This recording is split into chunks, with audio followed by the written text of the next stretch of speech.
terceiro ano, bom dia e boa tarde para você que está me assistindo. Chegamos na terça-feira, começamos mais um mês, novo cenário, em homenagem à primavera. Vou me afastar para vocês verem. Hoje é dia 1 de setembro, começamos um novo mês, agora tudo novo. E vamos embora que nós teremos aula agora de História. Todos passaram bem o fim de semana, todo mundo está em casa com saúde, em paz. Espero que todo mundo esteja bem. Hoje nós vamos fazer a correção da atividade que eu pedi para vocês atualizarem apenas para aqueles alunos que ainda não tinham feito a página 63. E vamos fazer uma revisão geral para os alunos que faltam terminar ou começar as atividades avaliativas que vocês receberam lá no Drive-Thru. Ok? Vamos fazer apenas uma revisão geral sobre os assuntos que vocês já estudaram, para alguns esclarecimentos, caso alguém tenha ficado com uma dúvida em relação às perguntas que tem lá na provinha de vocês. Ok? Começando pela correção do livro, na página 63, abra seu livro. Está escrito o seguinte: complete os espaços e marque EL para espaços livres, EPR para espaços de acesso público restrito e EP para espaços privados. Tem aí um supermercado, prefeitura, biblioteca e um parque. Supermercado é um espaço privado. Vocês completaram com EP. Prefeitura é o quê? Um espaço público, mas ele é público o quê? Restrito. Tem horário de saída, tem horário de entrada. Tem um momento em que ele abre, tem um momento que fecha. Não está aberto 24 horas do dia, pois eles têm o seu horário de funcionamento. E vocês completaram a prefeitura com EPR. Biblioteca, a mesma coisa da prefeitura. É um espaço público, porém restrito, com horário para começar, o momento em que ele vai atender as pessoas, vai receber as pessoas e o momento de encerrar o dia. EPR também para a biblioteca. E para o parque, essa pracinha aí onde tem os brinquedos, vocês colocaram EL, pois é um espaço livre. O segundo, desenhe um espaço público de sua cidade e escreva o nome do local que você escolheu. Vocês colocaram qualquer uma resposta pessoal. Qualquer espaço público que tem na cidade. Não precisa ser exatamente na rua que você mora. Pode ser dentro da cidade toda. Vamos supor que você mora em Olinda. Eu sei que a maioria dos alunos moram no município de Olinda. Então, você vai escolher algum espaço público de Olinda. Tia, pode ser um espaço público restrito? Pode. Fique à vontade. Sendo público, você pode fazer. E aqui embaixo você vai colocar o nome. Se foi, por exemplo, uma praça, se foi a prefeitura, você coloca o nome Prefeitura de Olinda, ou se foi algum ponto turístico, que é um espaço livre, você precisa colocar o título, o nome desse local aí embaixo, nessa linha, bem aqui abaixo do retângulo, ok? E o terceiro, escolha um edifício público restrito de sua cidade, pesquise sobre as regras de acesso desse local e escreva algumas delas abaixo. Tia, qual que eu coloco? Eu não conheço nenhum aqui perto. Você pode colocar, por exemplo, do município vizinho. Vamos dizer que você conhece Recife, município que é vizinho a Olinda. Você coloca lá o nome de algum edifício público. Existem vários, viu? Vários mesmo. Você pode, por exemplo, colocar o nome de algum fórum. É um espaço público. Você vai colocar lá e vai pesquisar. Qual é o horário que ele começa? Onde é que eu pesquiso isso? Na internet, meu querido, minha querida. Você vai pesquisar na internet o horário de entrada, o horário que começa, o horário que encerra aquele momento de trabalho, certo? Vocês vão pesquisar e colocar também uma resposta pessoal. E para vocês que ficaram de mandar a foto dessa atividade, mandem. Agora tem um detalhe bastante importante. Quando você fotografar a página, procure focalizar bem a foto. Se a foto chegar embaçada, sem foco, eu não vou conseguir ler. Eu tenho recebido algumas fotos de algumas atividades, porém eu não estou conseguindo ler, porque a foto está sem foco. E como vocês respondem com lápis, aí fica mais difícil ainda de poder identificar o que foi que vocês escreveram. Então eu peço, por favor, que vocês focalizem bem. Coloca lá o dedinho na tela, quando você estiver com o celular. coloca lá o dedinho na tela que ele vai focalizar a página. Você vê que está bem focalizada, você tira a foto e já envia através do aplicativo para mim, tá certo? Então eu peço essa gentileza para vocês. Como nós vamos fazer uma revisão geral agora sobre todos os assuntos que nós estudamos e os assuntos que tem na prova, na atividade avaliativa, nós vamos começar estudando sobre grupos sociais. Se você já for acompanhar comigo, acompanhe. Não me deixe aqui só não. Número 6, página 6, melhor dizendo. Relações sociais. Vamos só fazer algumas introduções, comentar algumas coisas. A gente não vai ler todo o texto, pois os textos são longos, alguns são bastante longos. Só vamos fazer alguns comentários. Relações sociais, página 6. A sociedade é formada por pessoas que de alguma forma têm algo em comum, como nacionalidade, consanguinidade, interesse, localidade ou crença. Nas sociedades há os chamados grupos sociais, como o quê? A família de vocês é um grupo social, a escola, vocês, seus amigos da escola, é um outro grupo social, com seus professores e os demais funcionários que trabalham lá. A igreja que você costuma frequentar é outro grupo social. O clube, se você tem algum grupo assim que você costuma ir para um clube aquático ou algum outro tipo de clube, e você vê sempre com frequência aquelas pessoas, ou via, né, por causa da pandemia, algumas coisas fecharam. Mas também é um grupo social.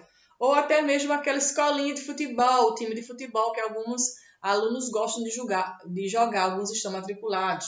Ou o seu grupo de natação, ou do balé, ou seus colegas do reforço, os seus vizinhos. Então, são grupos sociais. Vários grupos sociais nós fazemos parte ao longo da nossa vida. E quando vocês crescerem, vocês farão parte de outros grupos sociais também, como a faculdade que vocês escolherem, os cursos que vocês fizerem, outras igrejas que vocês passarem a frequentar e outros ambientes também. Então, grupos sociais são os grupos de pessoas que têm algo em comum.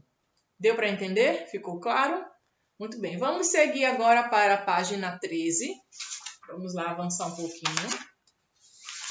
Na página 13 está informando assim, falando sobre somos seres sociáveis. Desde os homens primitivos convivemos uns com os outros, somos seres que vivem em sociedade.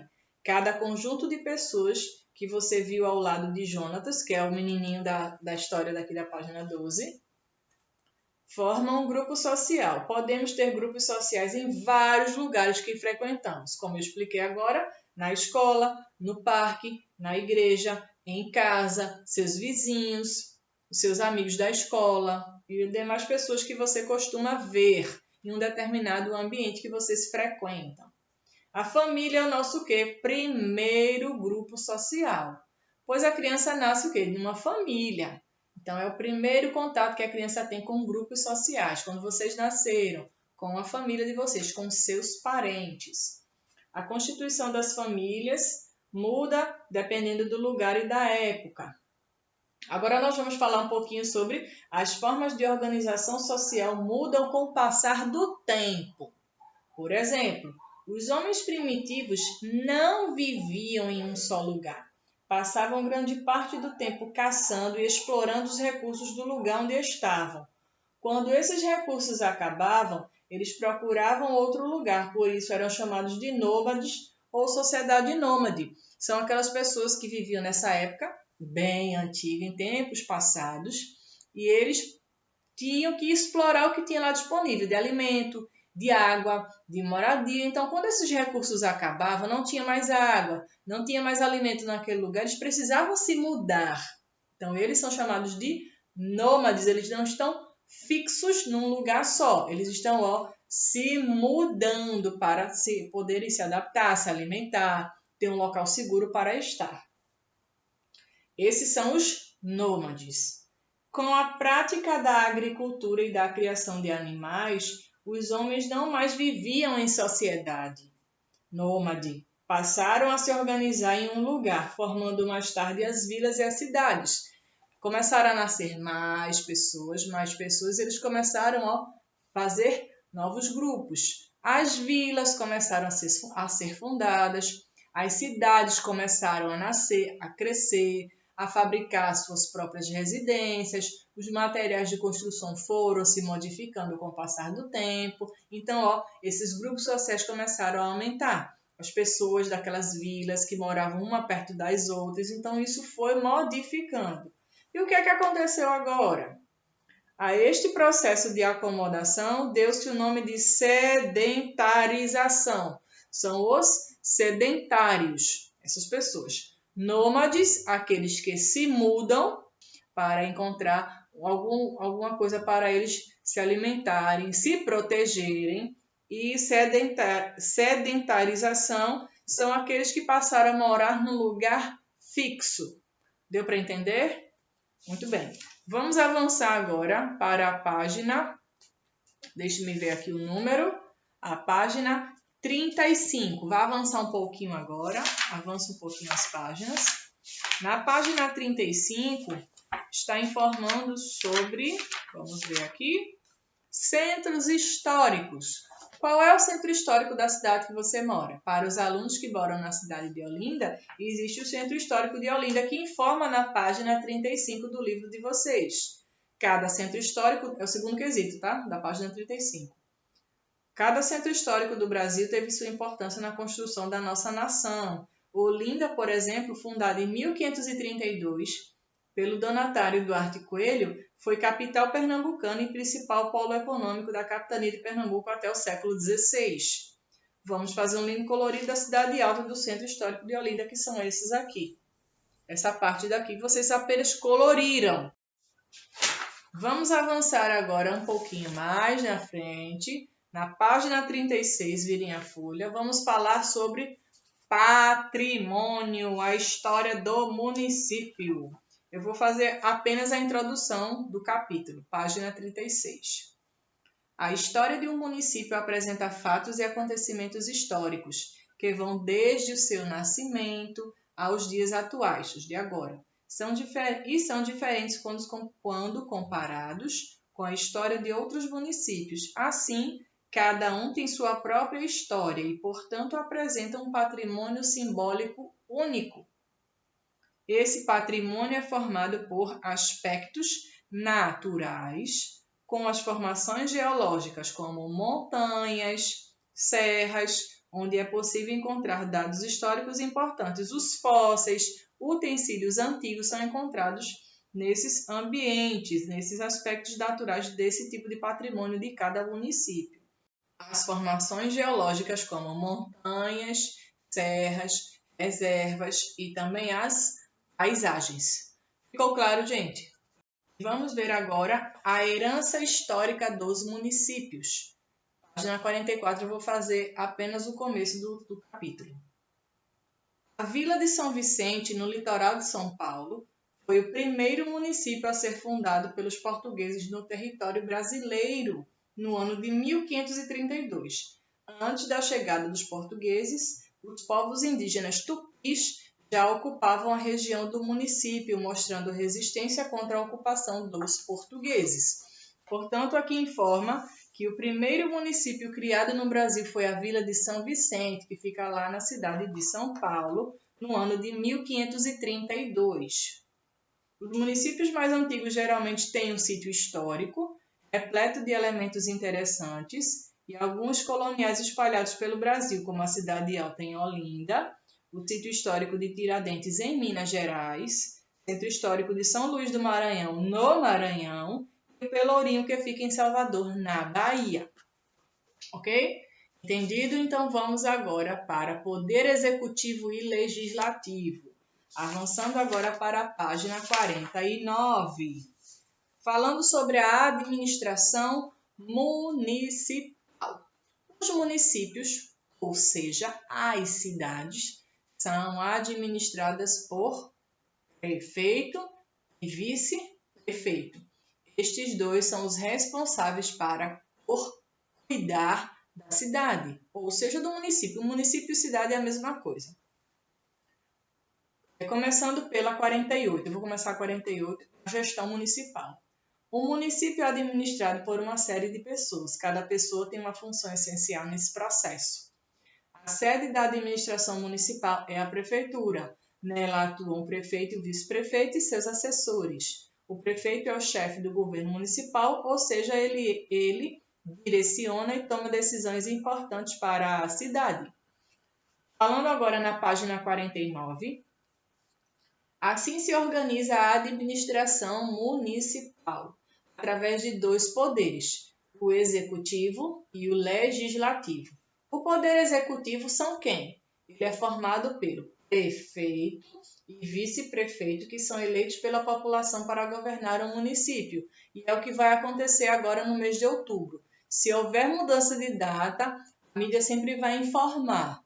Mas até então, nos meses de outubro, a cada 4 anos, ocorrem as eleições municipais. E neste ano de 2020 também é um ano eleitoral, onde todas as pessoas acima de 18 anos podem escolher o candidato que elas querem que governe o município, prefeito e vice-prefeito. Então, precisamos ter bastante cuidado com quem vamos votar. Não colocar os mesmos de sempre, pois se a cidade a gente vê que não tem melhoria, então não tem por que nós votarmos nas mesmas pessoas. Tem que ser candidatos diferentes, com propostas diferentes. Tem que ser analisado o que esse candidato está querendo fazer, se ele está de acordo com a lei, se ele não está querendo criar algo muito difícil de ser encontrado ou algo muito difícil de ser feito na cidade, para que ele coloque os pontos principais, o que é que a cidade precisa melhorar. Neste ano de 2020 vai ter, o poder executivo vai mudar. Prefeito ou prefeita, vice-prefeito ou vice-prefeita serão escolhidos pela população neste ano de 2020, mais ou menos pelo mês de outubro. É a data prevista, que as eleições ocorram no mês de outubro. Então, o poder executivo são o prefeito e vice-prefeito. Para entender? Aí tem também o poder executivo, como o próprio nome indica, encarrega de executar as leis. O poder legislativo é formado pelos vereadores. Neste ano de 2020, teremos eleições municipais, como eu falei. A escolha do prefeito e vice-prefeito, pois quando é escolhido o prefeito, o vice-prefeito já vai junto. E também poderemos escolher os vereadores. Existem muitos candidatos a vereadores que nem sequer conhecem a própria cidade. Não têm boas propostas, que são pessoas que não têm contato com política, que não sabem de administração pública, então nós precisamos ter cuidado em quem vamos votar. Não é, por exemplo, o Zé da esquina, e porque ele é simpático. Não, a gente tem que votar em pessoas que realmente queiram trabalhar para a melhoria da cidade, que tenham boas propostas para que a nossa cidade precisa de melhoria. E nós sabemos que todas as cidades, todos os municípios do estado de Pernambuco, a nível de Brasil inteiro, precisam de melhorias, tanto na saúde, educação, segurança, infraestrutura e principalmente a área de saúde, pois tem muitas pessoas, como vocês sabem, doentes nos hospitais. Os hospitais precisam muito de atendimento, os pacientes precisam ser bem atendidos e para isso precisam de dinheiro, de verba. É com isso que nós pagamos através dos impostos. A gente vai ver esses assuntos mais para frente. Mas basicamente é isso. O poder executivo é prefeito e vice-prefeito e o poder legislativo são os vereadores, certo? Muito bem. Esses vereadores também são eleitos pela população, que é o que vai acontecer neste ano de 2020. Os vereadores fazem as leis do município, que garantem os direitos e estabelecem os deveres do cidadão. Os vereadores trabalham na Câmara Municipal. Nós devemos ter o quê? Ficar de olho nesse pessoal que quer entrar, que vai lá apertar nossa mão, bater no nosso ombro. Não significa que será um bom vereador, não significa que será um bom prefeito, só dar um tapinha nas costas, abrir um sorriso, não. Tem que ser gente que trabalhe para que a nossa cidade melhore. Pô, a gente merece viver numa cidade legal, vocês merecem ter um parquinho bem bacana, com brinquedos que estejam bem conservados, cuidados, morar numa cidade que seja segura, que as pessoas possam ter tratamento médico, dentário, os postos de saúde, eles precisam ter medicações, médicos para atender as pessoas, porque é um direito nosso, então a gente não vai colocar qualquer pessoa lá dentro. Não é um Zé da esquina, não é uma Maria ali da feira, qualquer lugar, qualquer pessoa que a gente vai colocar lá dentro, não. Tem que ser gente que queira trabalhar e que tenha as melhores propostas. E o que mais? A gente tem que cobrar dessas pessoas, porque se a gente votou, se essa pessoa está prometendo que vai melhorar a cidade, então a gente tem que ir lá e cobrar dela. Você prometeu, prometem muitas coisas. É tão engraçado que eles prometem tanta coisa, chega no fim dos 4 anos e muitas vezes, em algumas situações, nem metade do que eles prometeram eles conseguem fazer. Então, o básico para que as pessoas tenham uma vida digna, todo mundo merece uma vida digna. Eu mereço, você merece, seus vizinhos merecem, que a calçada não esteja quebrada, que o esgoto lá não esteja estourado e se acontecer tem que ir lá alguém para consertar. Se faltou alguma iluminação na rua, é responsabilidade da prefeitura e dos órgãos que cuidam da iluminação, porque a gente paga a taxa de iluminação pública e não é barata. Imagina todo mundo pagando taxa de iluminação pública quando o dinheiro não é arrecadado. Muito dinheiro, é muito dinheiro mesmo. Isso é um direito nosso, de ter um lugar seguro, um lugar bacana de se morar, uma cidade linda, bem cuidada, onde o lixo seja recolhido, onde as pessoas possam ser bem atendidas nos hospitais, nos consultórios dentários, onde as crianças possam ter um lugar decente para estudar, uma escola que seja segura, professores bem capacitados, para que as crianças possam ter uma merenda de qualidade, as crianças mais pobres. Então, a todos nós temos esses direitos, certo? Então, vamos cuidar em quem que a gente vai votar. Ficou claro, minha gente, sobre esse assunto, sobre poder executivo e legislativo? Muito bem. Agora nós vamos avançar um pouquinho mais na frente. Nós vamos conversar sobre campo e cidade, lazer e espaço público para a gente encerrar, certo? Falando sobre o campo e a cidade, algumas atividades são realizadas no campo e outras atividades são realizadas na cidade. Por exemplo, no campo, começando pela página 52, vai até a 55. Aqui no primeiro quesito da página 55, tem dizendo assim, para completar com um se ou cá. Aqui, onde tem uma fazenda, cuidando de cavalos, é uma atividade do campo. Aqui, onde vocês veem o trânsito da cidade, é cidade, como eu já expliquei. Tem também essas aglomerações de pessoas que tem gente sentindo tanta falta dessas aglomerações, sentindo falta daquele muvuca de gente para lá e para cá, de zoada, de vendedor para lá e para cá. Muita gente sentindo falta dessa muvuca, dessa aglomeração. Se Deus quiser, isso vai acabar. Ou então a criança que está aí correndo pela grama, são atividades no campo. Muito bem, no campo, como eu expliquei, a pecuária, que é a criação de animais, a agricultura, que é o plantio e cultivo de plantas. E na cidade tem educação, lazer, comércio e serviços, são alguns exemplos. Agora nós vamos conversar sobre um pouco de lazer. Recentemente falamos sobre lazer. O que é que você tem feito para se divertir nesse período que estamos em pandemia, que está todo mundo em quarentena em casa? Alguns alunos mandaram, estão jogando bola, empinando pipa, brincando em casa, brincando com os primos, com os irmãozinhos em casa. Então, o lazer é importante para todos. Crianças e adultos merecem ter seus momentos de lazer. E o que é que você tem feito durante esse período de quarentena? Você tem se divertido mais em casa? Você tem criado novos brinquedos? Ou você tem passado o tempo todo no celular, só jogando? Tem que se mexer, ó, bota essa preguiça pra lá. Tem que se mexer, tem que correr, tem que jogar bola. E não fiquem só em casa não sedentários não, já precisa se mexer. E outra, para a gente encerrar, falando sobre espaço público. Nós conversamos na página 61. Os espaços públicos de uma cidade. Os espaços públicos da cidade têm alguns, como espaços de lazer e recreação, que são os parques, a pista de Cooper, ou campo de futebol aberto. Um espaço de circulação, que é uma rua ou praça onde as pessoas podem transitar, podem passar.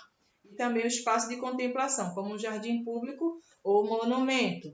Os espaços públicos restritos são museus, hospitais, bibliotecas e edifícios públicos. Como eu expliquei, nós já realizamos a correção dessa atividade agora no começo do vídeo. Ficou claro, minha gente, sobre esse assunto? Muito fácil essas atividades, vocês são muito espertos e já sabem como realizá-las. Para a gente encerrar, a atividade de casa de vocês hoje será apenas uma questão. Na aula passada eu não passei, foi para atualizar quem estava com a atividade para regular. Mas agora vocês vão fazer uma perguntinha. Coloque o nome da escola, a data, pula a linha, tarefa de casa, pula a linha, primeiro quesito. Você vai fazer o seguinte: escreva um pequeno texto a partir da frase abaixo. 2 pontos, pula uma linha. Através das videoaulas da disciplina de História, eu aprendi a...